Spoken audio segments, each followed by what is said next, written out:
Adlaw nga Huwebes karon mga kaigsuunan, petsa 25 sa bulan sa Nobyembre tuig 2021.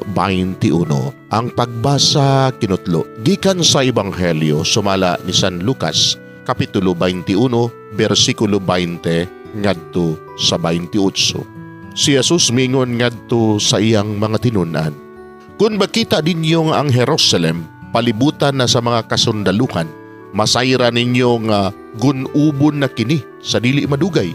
Unya ang mga nagpuyok sa Judea kinahanglang managan ngadto sa kabungturan ug kadtong atua sa syudad kinahanglang mamahawa usab, ug ang mga nagpuyo sa kaumahan kinahanglang dili moadto sa syudad, kay mao kini ang adlaw sa pagsilot aron pagtuman sa tanan nga giingon sa kasulatan. Niadto unyang mga adlaw pagkaalaot gayod sa mga mabdos ug sa mga inahan nga may mga masuso.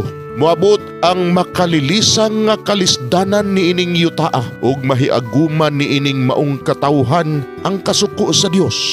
Ang uban kanila pamatyon pinaagi sa espada ug ang uban mabihag ngadto sa tanang kanasuran. Unya mailog ang Jerusalem sa mga langyaw hangtod matapos ang panahon nga gitagal kanila. Aduna unyay mga ilhanan diha sa adlaw ug sa bulan ug sa kabituonan. Kawad-an sa paglaom ang mga nasod ug mga lisang sila sa dinahunog sa mga dagkong balod sa dagat.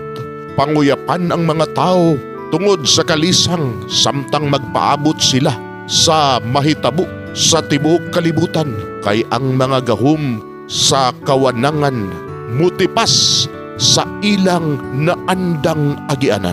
Unya mo tungha ang anak sa tao, muabot siya nga gamhanan ug mahimayaon diha sa panganod. Inigsugod nagkahitabo ni ining mga butanga. Tindog og hangad kamo, kay duol na ang inyong kaluwasan." Mga igsoon, ang Ebanghelyo sa Ginoo, daygon ikaw o Kristo.